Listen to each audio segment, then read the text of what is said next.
प्रश्न 1। बच्चे के संज्ञानात्मक विकास में संवेदी मोटर अवस्था किसने प्रस्तावित की? ए. पियाजे, B. Vygotsky, C. Kohlberg, D. Bruner. सही उत्तर ए. पियाजे। प्रश्न 2। शिक्षा मनोविज्ञान में पुनर्बलन किस प्रकार की प्रक्रिया का उदाहरण है? ए. संज्ञानात्मक, बी. व्यवहारवादी, सी. सामाजिक सांस्कृतिक, डी. निर्माणवादी। सही उत्तर बी. व्यवहारवादी। प्रश्न 3।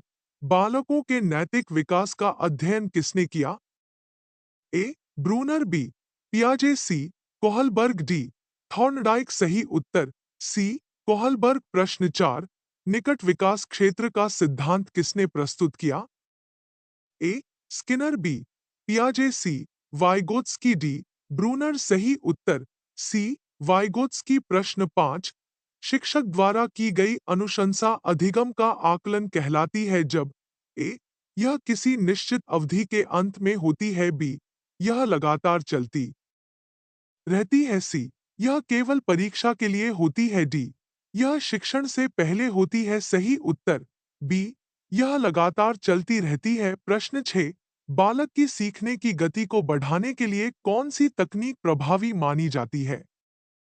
ए. अनुशासन लागू करना, बी. ग्रुप कार्य देना, सी. नकल कराना, डी. दोहराव अभ्यास। सही उत्तर बी. ग्रुप कार्य देना। प्रश्न 7। आत्मप्रेरणा बच्चों में किस प्रकार के विकास को बढ़ावा देती है? ए. भौतिक, बी. सामाजिक, सी. बौद्धिक, डी. संज्ञानात्मक। सही उत्तर डी. संज्ञानात्मक। प्रश्न 8।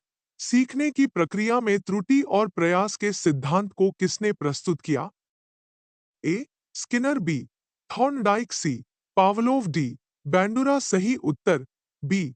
थॉर्नडाइक। प्रश्न 9। कौन सा सिद्धांत यह कहता है कि बच्चे सामाजिक संपर्क के माध्यम से सीखते हैं? ए. व्यवहारवादी सिद्धांत, बी. निर्माणवादी सिद्धांत, सी. सामाजिक सांस्कृतिक सिद्धांत, डी. प्रेक्षणीय अधिगम सिद्धांत। सही उत्तर सी. सामाजिक सांस्कृतिक सिद्धांत। प्रश्न 10। अधिगम का संज्ञानात्मक सिद्धांत किस पर बल देता है? ए. बाह्य अनुशासन पर, बी. मानसिक प्रक्रियाओं पर, सी. शारीरिक विकास पर, डी. केवल अनुकरण पर। सही उत्तर बी. मानसिक प्रक्रियाओं पर। प्रश्न 11। समुचित प्रगति का सिद्धांत किससे संबंधित है? ए. सामाजिक विकास, बी. बौद्धिक विकास, सी. शारीरिक विकास, डी. नैतिक विकास। सही उत्तर बी. बौद्धिक विकास। प्रश्न 12। प्रेक्षण अधिगम सिद्धांत किसने प्रस्तुत किया? A. Thorndike, B. Bandura, C. पियाजे, डी. स्किनर। सही उत्तर बी. बैंडुरा। प्रश्न 13। बच्चों में भाषा विकास का अध्ययन किसने किया? A. Chomsky, B. Bruner, C. Skinner, D. पियाजे। सही उत्तर ए. चॉम्स्की। प्रश्न 14। अधिगम असफलता का प्रमुख कारण क्या हो सकता है? ए. पढ़ाई में अधिक रुचि, बी.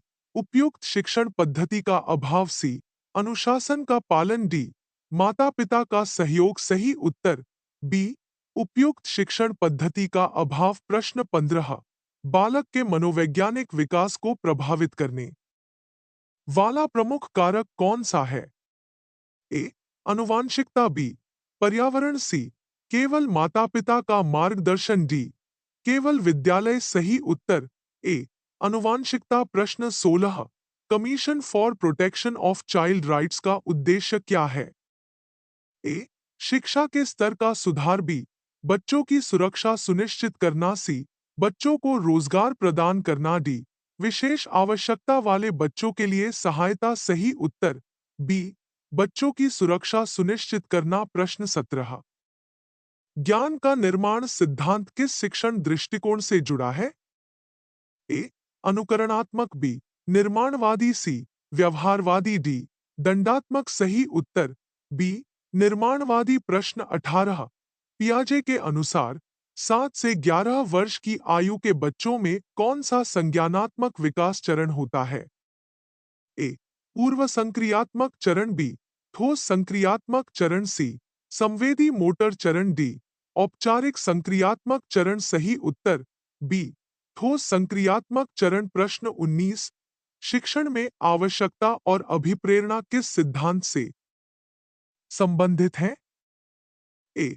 संज्ञानात्मक सिद्धांत, बी. आवश्यकता का सिद्धांत, सी. प्रेक्षण सिद्धांत, डी. सामाजिक सिद्धांत। सही उत्तर ए. संज्ञानात्मक सिद्धांत। प्रश्न 20, बच्चे के सर्वांगीण विकास के लिए शिक्षण प्रक्रिया का कौन सा पहलू आवश्यक है? ए. केवल अकादमिक ज्ञान, बी. केवल अनुशासन, सी. सामाजिक, बौद्धिक और भावनात्मक समर्थन, डी.